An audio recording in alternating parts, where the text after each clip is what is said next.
Olá pessoal, bom dia a todos e a todas, sejam todos bem-vindos. Nesta aula nós vamos discutir um pouquinho então sobre um autor bastante conhecido, bastante famoso, Friedrich Nietzsche, ou Nietzsche, tem gente que fala, a pronúncia do Nietzsche é estranha às vezes, eu costumo dizer Nietzsche, ou Nietzsche, apenas Nietzsche, Friedrich Nietzsche. E nós vamos discutir dentro dessa perspectiva que nós estamos construindo, de um conhecimento contemporâneo ou de uma filosofia contemporânea, nós vamos discutir um texto específico, uma formulação específica do Nietzsche, que vai nos auxiliar neste processo de construção desta ideia, que nós estamos colocando aí como crise da razão, que é uma pergunta, um questionamento que o Nietzsche faz e ele responde, que se chama "Para que serve a história?" Essa pergunta ela vai ser bastante importante, sobretudo para a gente agora que nós estamos num processo de compreensão da ciência desde a modernidade, de compreensão das ciências humanas, as ciências humanas que terão origem específica e já no finalzinho dessa modernidade. E agora, durante a contemporaneidade, as questões que são colocadas sobre a razão, sobre a ideia de razão, colocando a razão em crise, ou seja, criando rupturas específicas àquela ideia cristalina que se construiu ao longo da modernidade sobre a razão e mesmo sobre a ciência, entendendo a razão como ciência. Nós vamos ver, por exemplo, em Schopenhauer e no próprio Nietzsche algumas questões que são colocadas sobre isso e algumas respostas. Em Nietzsche, nós não vamos abordar toda a filosofia de Nietzsche neste momento, nós teremos ambiente para fazer essa abordagem posteriormente em outras disciplinas, mas neste momento agora é interessante a gente dialogar um pouquinho sobre essa questão que o Nietzsche coloca sobre para que serve a história, tá bom? Bom, preparei esse slide para vocês aqui então, para a gente poder tentar fazer uma visualização. Nietzsche, só entendendo aqui, Nietzsche nasceu em 1844, ou seja, no finalzinho da primeira metade do século XIX, e irá falecer no último ano do século XIX, em 1900. Em 1901 começa o século XX. Tem uma frase do Nietzsche que nós vamos tomar ela, aliás, nem é do Nietzsche, é do Goethe, mas que o Nietzsche utiliza esta frase, ele se respalda dessa frase e que essa frase ela vai ser importante para essa compreensão que a gente tem. A frase diz o seguinte, olha, me é odioso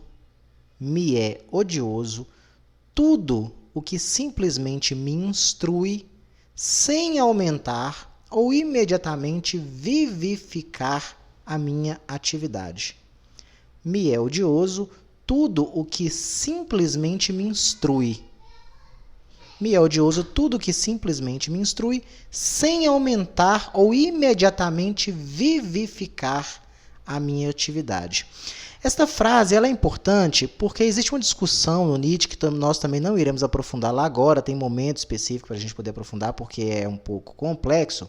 Mas essa frase representa muito a visão que o Nietzsche tem sobre o que seja o niilismo, tá bom? De forma resumida, niilismo, a gente pode dizer que o niilismo é tudo aquilo que por fora tem uma aparência bonita. Sempre que eu penso em niilismo, eu lembro daquela frase, daquele ditado popular que diz: por fora bela viola, por dentro pão bolorento. Niilismo é tudo aquilo que tem uma aparência, como uma ideologia, uma filosofia de vida, que tem uma aparência que ela é muito bonita, mas que por dentro ela é vazia. Niilismo vem de nihil, que significa vazio. São discursos vazios, ideologias vazias, instruções vazias. Tudo aquilo que é vazio por dentro parece bonito, tem uma representação interessante, mas que por dentro é vazio, o Nietzsche irá considerar como niilismo. E aqui essa frase específica do Goethe, que é dito que me é odioso tudo aquilo que simplesmente me instrui, ele dá uma característica, que é simplesmente me instrui. Ou seja, essa frase do Goethe diz respeito a conhecimento mesmo, a ensino de alguma coisa, algo que você aprende, mas que simplesmente lhe dá uma instrução. É como se fosse um manual, como se fosse um guia, né? Algo que é pragmático, né? Te instrui, né? Você, entre aspas, você aprende, só que aquele aprendizado, aquela instrução, ela não aumenta, né? E não vivifica a sua atividade, não vivifica a sua existência, não vivifica o processo de vida no qual você está inserido, no qual, né, nós somos seres humanos que estamos ativos ou que deveríamos estar ativos. Vivemos no mundo e precisamos de uma atividade no mundo, algo que nos movimente, né, algo que nos coloque numa posição de dinâmica. Né? Para o Nietzsche, isso vai ser bastante importante. Então, por exemplo, para o Nietzsche, e aí vou ressaltar, é para ele, tá certo? Dentro da visão do Nietzsche, né? O que poderia ser um niilismo? Qualquer ideologia, né, ou religião, o cristianismo para o Nietzsche é nihilista, né? É uma filosofia, é algo que te paralisa. O que é o niilismo? É aquilo que te paralisa perante o mundo. Certo? É aquilo, é uma moral, é a ideia de cultura, de moral, de ética, que te pausa, né? Que faz com que você viva o presente de modo mumificado. Né? Não te dá uma perspectiva de alteração, não te dá uma perspectiva de vivicidade, né? Não te dá uma perspectiva de dinâmica sobre a vida. Né? Não te motiva a mudar, não te motiva a caminhar, não te motiva a mudar relações e por aí vai. Né? A ideia de religião, a ideia de moral, são elementos que inativam o ser humano para o Nietzsche. Então, são elementos que te instruem de alguma forma, ou seja, te molda de alguma forma, né? Te dá uma perspectiva de enxergar as coisas, e aí entra na ideia que nós estamos discutindo agora nessa filosofia contemporânea, né, de crítica da razão, que coloca a questão do, olha, será que a razão, será que a forma como eu conheço, será que a forma como eu apreendo as coisas, né, as perspectivas a partir da qual eu compreendo as coisas e construo um conhecimento, será que essa perspectiva, ou seja, essa razão embutida, será que ela não sofre influências específicas do próprio ser social, uma vez, ou do próprio ser humano, uma vez que a razão também é um produto humano? Né? Então, a razão está em xeque, a razão está sendo colocada em dúvida, não de uma forma relativista. O que os filósofos contemporâneos estão fazendo não é relativizando o conhecimento, isso é bem importante. É importante que vocês compreendam. Né? Houveram filósofos que relativizaram a ciência, a própria ideia, a ciência e a razão, né? A própria ideia de metafísica, a metafísica em si, é uma relativização. O que é relativização? Para mim uma coisa é de um jeito, para você é de outro jeito. Ou seja, a verdade é inexistente. É uma visão cética, né, das coisas. Não é isso que os filósofos contemporâneos estão colocando. Eles não estão colocando uma perspectiva de que a verdade ela não existe porque cada um constrói a sua verdade. Não é isso que eles estão dizendo. Eles estão dizendo o seguinte: se existe uma verdade, né, e se o modo como eu conheço, o ato de conhecer, né, depende de um sentido, ou seja, de uma percepção que eu tenho da realidade e da inteligência ou da razão que eu utilizo para abstrair e para compreender essa verdade, será que esta razão ela não pode ser moldada por perspectivas diferentes que fazem com que, ao invés de eu conseguir perceber a realidade como um todo, eu perceba apenas um fragmento desta realidade? Entra nessa questão aqui a ideia da fenomenologia. O que é a fenomenologia? É a ideia de que nós compreendemos apenas os fenômenos das coisas. É aquilo que eu discuti no outro vídeo sobre nós discutimos lá o Schopenhauer, aquela ideia de que existe a realidade, certo? Existe a coisa em si, que Kant diria, existe a coisa em si e existe a coisa para si, o fenômeno. Né? Então a fenomenologia trabalha com essa perspectiva, a perspectiva de que eu não sou capaz de conhecer a coisa em si, a realidade em si. Eu apenas percebo os fenômenos daquela realidade, ou seja, fragmentos daquela realidade. E para eu perceber os fragmentos dessa realidade, eu preciso estar em locais específicos, eu preciso visualizar aquela realidade a partir de ângulos específicos. Ou seja, não é que para mim existe uma verdade, para você existe outra verdade. Nós dois estamos enxergando a mesma verdade. Mas é necessário que nós compreendamos, né, as potencialidades, as dificuldades e as facilidades com que um e outro têm de perceber essa realidade, porque o lugar onde ele se encontra, o lugar onde o indivíduo se encontra, o lugar onde o ser humano se encontra, né, será quase que determinante ou condicionador do modo como ele percebe essas coisas. Tá certo? Então, por exemplo, uma visão de religião, uma visão de moral, poda o indivíduo, né? Enquadra o indivíduo, coloca a mente do indivíduo dentro de uma caixinha, né? A moral faz isso, a religião faz isso, a ética faz isso, a lei faz isso, né? A posição social que você ocupa, o local de classe em que você... Tudo isso influencia para enquadrar a sua visão de mundo e criar uma perspectiva. A realidade existe para todos, mas o modo como eu percebo essa realidade, o modo como você percebe essa realidade, tem que ser criticado, tem que ser visto do ponto de vista crítico, né? Porque há um enquadramento.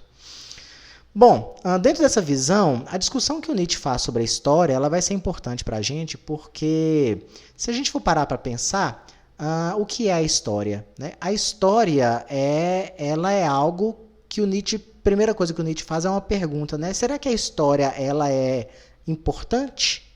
Né? Será que o estudo da história é importante? Porque, vamos ver, a perspectiva histórica é uma perspectiva que olha para o passado, que olha para o presente e que olha para o futuro. Né?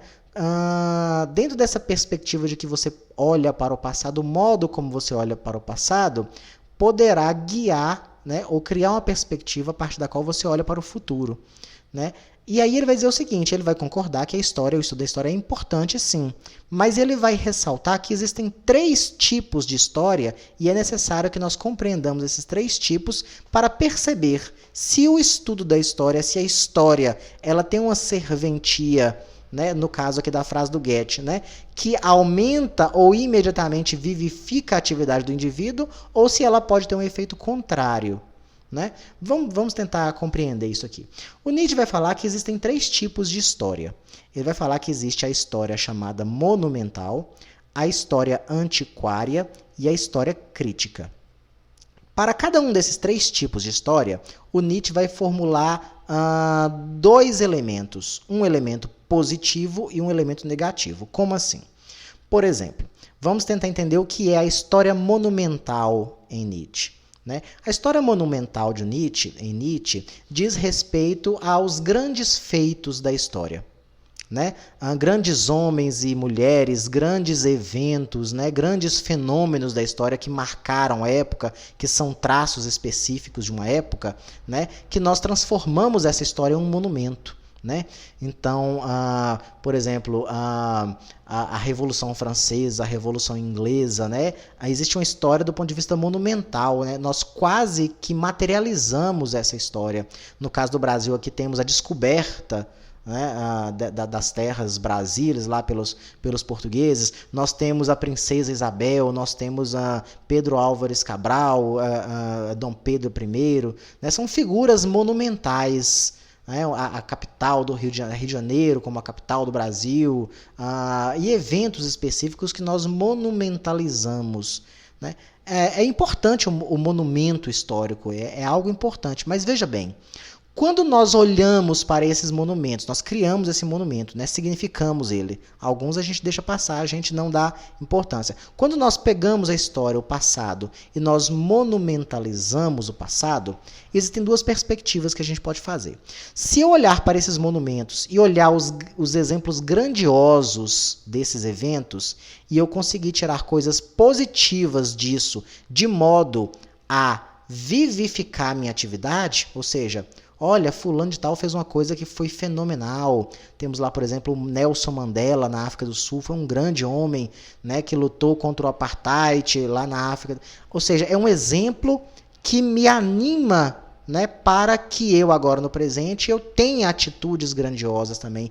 Quando eu tomo exemplos monumentais da história como um incentivo para algo grandioso no presente, algo que anima a minha atividade, algo que vivifica a minha realização, né? Eu tiro aqui como exemplo, como um guia. Então, essa história, né, monumental, ela é positiva. Né? Vamos lembrar a frase do Goethe aqui, ó. Me é odioso tudo que simplesmente me instrui sem imediatamente aumentar ou vivificar minha atividade. A recíproca é verdadeira, ou o contrário é verdadeiro, né? Se é odioso aquilo que só instrui, então aquilo que não apenas instrui, mas aquilo que vivifica, que aumenta a atividade, então vai ser amoroso, vai ser melhor. Né? A história monumental tem essa perspectiva. Se nós olharmos para os monumentos da história, coisas boas e coisas ruins, mas tirarmos aquele exemplo como exemplo que dignifica a minha atividade, que vivifica a minha atividade, então o estudo monumental é bom. Eu posso olhar, por exemplo, para o início do século XX, né, e enxergar lá o nazismo, o fascismo na Itália, o nazismo na Alemanha, né, o Holocausto. Né, é uma história monumental. É uma perspectiva monumental, foi uma coisa grande, foi uma coisa que marcou a história do século XX. Mas eu tirar disso um exemplo bom, né, o exemplo de que é necessário direitos humanos, é necessário uma transformação do ponto de vista da contemporaneidade e por aí vai, se eu utilizo este estudo monumental como um exemplo que vivifica a atividade, então ele vai ser bom. Só que essa história monumental, ela pode ter uma perspectiva contrária. Ela pode ser o contrário também. Como assim o contrário? Por exemplo, eu posso utilizar do estudo monumental para dizer, olha, alguém pode, talvez o professor de história pode, ou alguém pode olhar e falar assim, olha, tá vendo o que fulano de tal fez no passado? Foi grande. Isso significa que tudo o que tinha para ser feito já foi feito. Então não tem mais o que fazer. Por exemplo, a gente estuda uma ideologia política, por exemplo, né? Por exemplo, o liberalismo, vou dar uma ideia do liberalismo, né? Tá vendo ali quando a gente estuda Locke, quando a gente estuda Montesquieu, quando a gente estuda Spinoza, quando a gente estuda Adam Smith, tá vendo esses grandes filósofos aqui que instauram a ideia do liberalismo, a ideia da liberdade e tal? Olha só que coisa grandiosa que essas pessoas fizeram. Ponto final, eles já fizeram tudo o que tinha que fazer. Agora, a gente simplesmente mantém isso que já foi feito, certo? A gente simplesmente aproveita, a gente simplesmente goza do que está posto, porque o que está posto é o mais perfeito. Eu me lembro de uma frase da Margaret Thatcher, né, lá da Inglaterra, que foi a primeira-ministra da Inglaterra, quando ela fala sobre o capitalismo, e ela disse que o capitalismo é completamente necessário e tem uma frase específica que ela fala que me fugiu a frase aqui agora, que é inevitável, né? É inevitável, o que está aqui é inevitável, ou seja, não dá para ser diferente, não tem alternativa, né? E o caminho é este, ponto final. É uma história monumental que faz, né, cria uma perspectiva que o Nietzsche chama de fazer com que os mortos enterrem os vivos. Olha só que frase forte. Os mortos enterrando os vivos. Isso é matar a atividade. Ao invés de vivificar a atividade humana presente, é mortificar a atividade humana presente. O Nietzsche vai dar o exemplo do cristianismo, né, da ideia de religião, né, que para ele também é nihilista nesse sentido de que, olha, o mundo está como está porque Deus quer assim, Deus construiu assim, cabe a nós simplesmente vivermos a vida como ela é, como as coisas estão colocadas, certo? Sem querer modificar, sem querer transformar, sem questionar, simplesmente estarmos aqui e esperar a morte acontecer. Ou seja, é algo que mortifica a minha atividade, mortifica a vida, mortifica o presente, né? Então, os mortos enterram os vivos. No passado houve uma atividade importante, uma atividade grandiosa, que é monumental, mas a partir de agora cabe a nós, ou resta a nós, simplesmente olharmos para trás, vermos que isso foi grande e ficarmos estagnados, ficarmos estatizados não, a palavra errada, estagnados. Tá certo? Então veja bem, do ponto de vista da história, a história monumental ela é importante se ela tiver essa perspectiva. Exemplos grandiosos que animam, que vivificam a atividade. Certo? Do ponto de vista do contrário aqui, né, que mortifica, então a história é uma história que não serve, é uma história monumental que não nos serve. Existe a história antiquária também, a perspectiva antiquária da história que o Nietzsche traz. Essa perspectiva antiquária é uma perspectiva que, por exemplo, vamos dar um exemplo aqui, quando a gente está estudando a história do lugar onde a gente nasceu. Eu, por exemplo, nasci na cidade de Montes Claros e eu sou apaixonado com a história da cidade de Montes Claros. Quem me conhece mais intimamente sabe disso, eu falo disso o tempo todo, eu coleciono fotografias antigas da cidade, eu gosto de visitar locais da cidade específica que teve, onde eventos específicos aconteceram, gosto de estudar, gosto de conhecer, né, eventos específicos sobre a minha cidade, ou sobre o estado, ou sobre o país e por aí vai. É gostoso isso, eu sinto gostoso, eu me sinto bem em fazer isso. Esse é um tipo de história que se diz antiquária. Se esse tipo de história for uma história que cria vínculos entre o presente e o passado, ou seja, eu pego, dentro da mesma perspectiva do monumental lá, né? Eu pego uma história, algo, né, que me conta uma história específica que me faz perceber, ou me faz sentir no presente uma sensação do passado, e que isso, né, vivifique a minha atividade, né? Então, é uma perspectiva antiquária, não é antiquada, antiquária da história, que é positiva. Né? Por exemplo, quando eu percebo, por exemplo, lá em Montes Claros, quem é de Montes Claros conhece, ou quem já foi lá no centro da cidade existem alguns projetos lá que tentam reformar o centro antigo, né? Lá foi criado, por exemplo, o espaço cultural, né? Então, eventos culturais do passado, eventos poéticos do passado que eram interessantes, isso está sendo restaurado de modo que o cidadão ele possa vivificar aquilo novamente e produzir coisas novas, coisas interessantes, mas a partir desta análise do passado, ou seja, e cria-se um vínculo entre presente e passado, de modo que a gente consegue construir coisas novas. Eu posso, por exemplo, estudar o processo de libertação dos escravos no Brasil.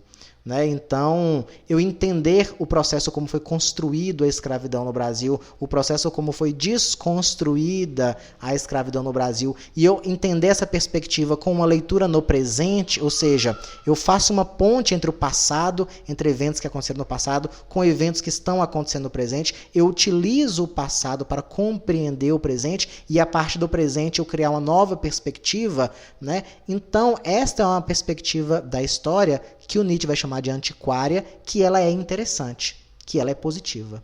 Contudo, também existe a perspectiva nihilista dessa história antiquária, que é aquilo que Nietzsche vai chamar, né, que é a mumificação do presente, né, ou um saudosismo ou folclorismo. Por exemplo, geralmente pessoas mais velhas têm isso, né? Todo mundo que vai ficando mais velho tem essa perspectiva de falar assim, hoje em dia as coisas são ruins, antigamente é que era bom. O meu avô, por exemplo, ele diz que as coisas na época da juventude dele é que eram boas. E as coisas da juventude do meu pai, o meu avô fala que é ruim. O meu pai tem a mesma perspectiva, dizendo, não, as coisas na minha época que era boa, ou então na época do meu pai é que era boa. Ou então quando nós olhamos para um passado que nós não vivemos e nós acreditamos que aquele passado é que era bom. Na época do rádio, na época da ditadura militar, na época da monarquia. A gente olha para o passado e fala, nossa, como o passado era bom.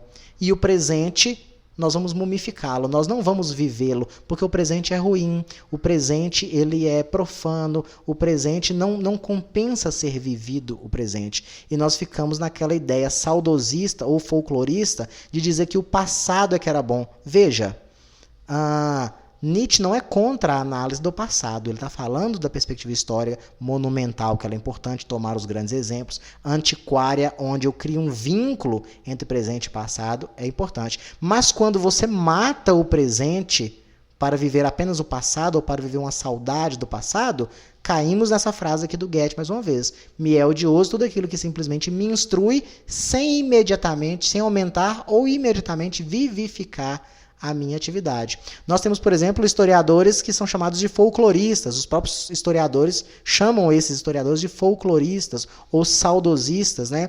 É aquela coisa que diz assim, vamos estudar o passado simplesmente para vermos como o passado era bom e como o presente é ruim. Veja bem, eu estou me instruindo. Eu estou olhando para o passado, uma perspectiva que me instrui, que me ensina, mas não vivifica a minha atividade. Né? Nós apenas lamentamos, apenas iremos lamentar. Né? Na época que a moral é assim, na época que a religião era assim, na época que as pessoas iam para a missa, na época que as pessoas iam para a igreja, na época que os jovens pediam a bênção dos idosos e por aí vai. São coisas importantes que eu posso visualizar a partir de uma visão antiquária que crie vínculo entre presente e passado. Se eu mortifico ou mumifico o presente, então isso não é positivo na visão histórica do Nietzsche, é nihilista, né? Porque mata o meu presente.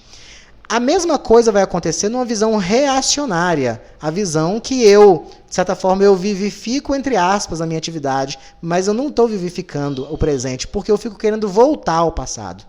Né? Não vamos acabar com tudo isso que é do hoje, tudo isso que é presente, vamos destruir para voltar ao passado. Então é uma visão antiquária que é negativa do ponto de vista histórico para o Nietzsche. Né? É uma perspectiva vazia, é uma perspectiva que não desenvolve o pensamento e que condiciona o pensamento humano de modo a nós não produzirmos. Nós estamos falando sobre construção de conhecimento, sobre razão. E o Nietzsche está dizendo, olha, a razão, o modo como eu olho o presente, o modo como eu posso olhar para o futuro, como eu posso olhar para o passado, isso vai depender de elementos específicos. E aqui o Nietzsche está dando o exemplo como o estudo da história. O estudo da história, a perspectiva com a qual eu olho a história, a perspectiva com a qual eu visualizo a história, né, serão elementos que poderão condicionar, poderão ativar, poderão vivificar ou poderão mortificar o meu pensamento, o meu conhecimento, a minha produção e por aí vai. E existe um outro ponto da história do Nietzsche, que ele acha bastante importante também, que é a história do ponto de vista crítico.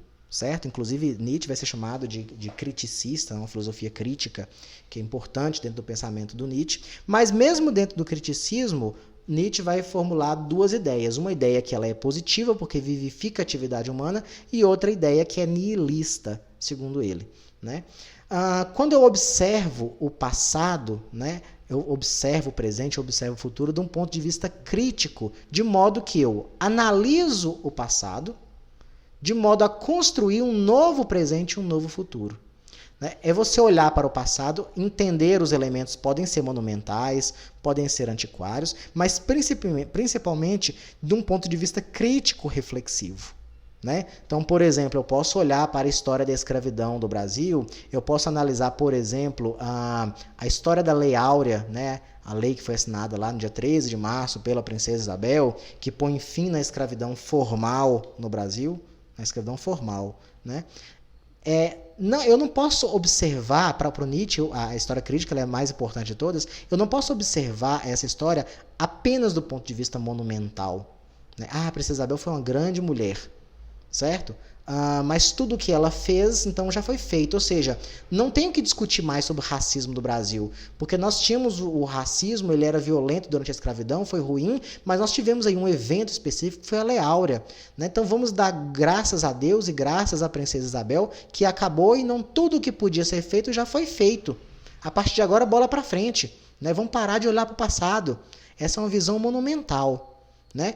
Se eu faço uma visão antiquária, que eu crio um vínculo e eu percebo, olha, o racismo do Brasil hoje ele tem um vínculo com o passado, porque até pouco tempo atrás os negros eram escravos, o processo como houve a abolição da escravatura, ela ainda assim ela foi injusta, o modo como foi feito foi injusto e por aí vai, e os erros do passado persistem no presente, eu estou fazendo uma análise crítica do passado.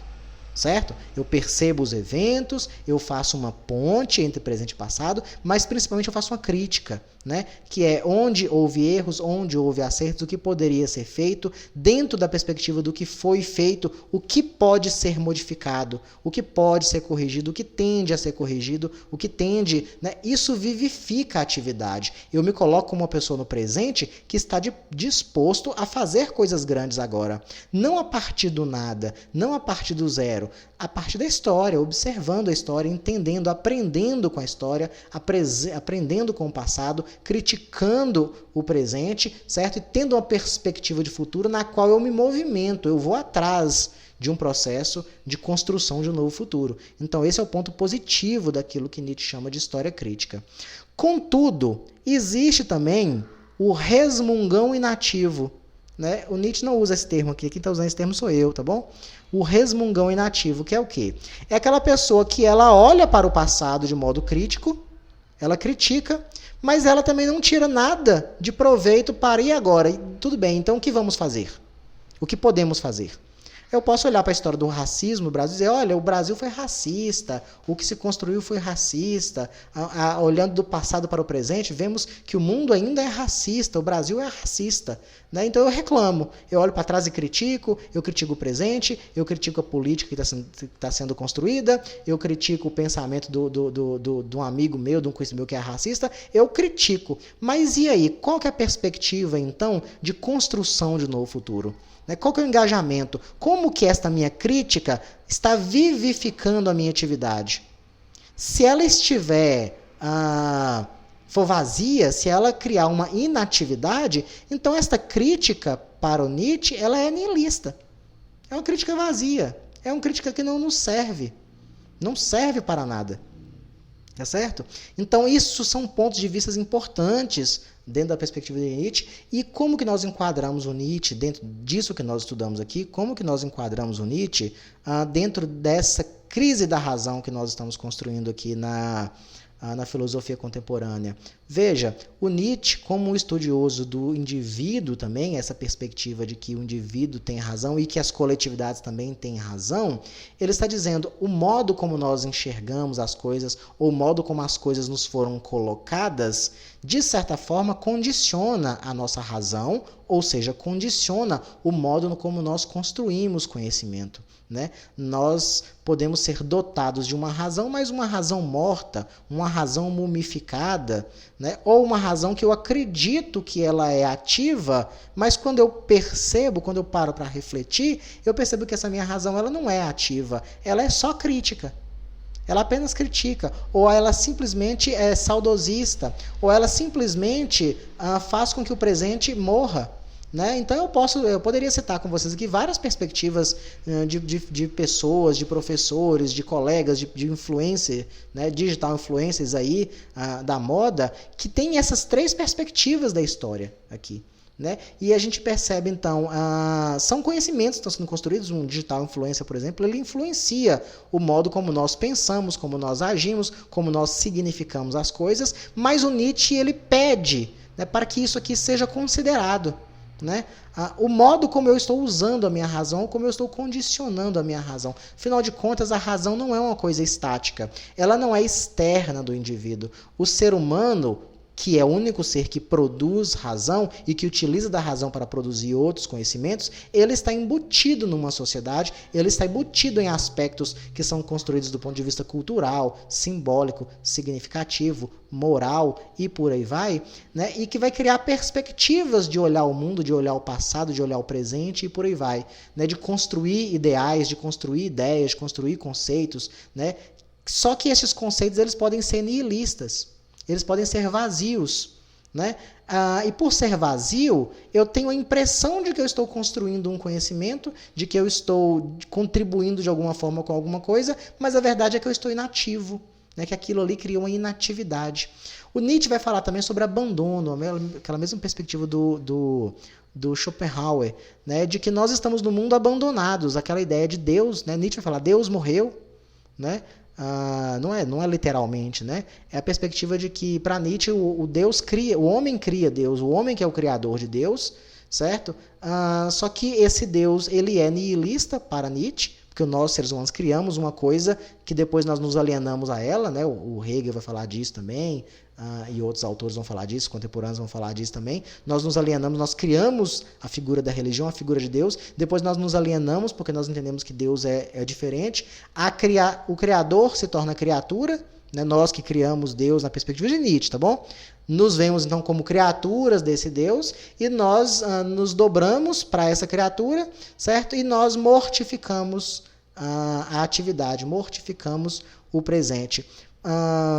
Nós acreditamos, criamos ilusões de que nós estamos construindo conhecimento, mas talvez nós estamos apenas reproduzindo alguma coisa ou andando em círculos, né, de modo que o futuro ele acaba sendo algo que não é possível de ser planejado, que não é possível de ser gestado, que não é possível de ser construído.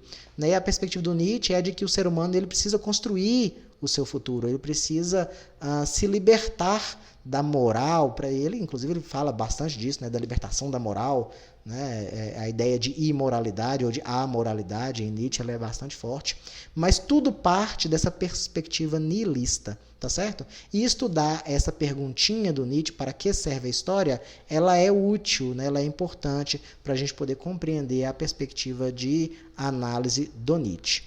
Tá certo? Bom, o que eu queria trabalhar com vocês em Nietzsche era isso, né? Desculpem o atraso, eu tive uma dificuldade, eu tive que gravar essa aula 3 vezes, porque tive problema aqui, eu dei a aula completamente, eu gravei ela completamente, mas ela não ficou gravada, tentei fazer uma renderização e demorou, agora parece que vai dar certo, tá bom? Não se esqueçam aí de ler o material que está indicado para vocês na nossa sala do Classroom, né, de participar lá dos fóruns e da produção textual, tá bom? No mais, quero agradecer a todos e bons estudos.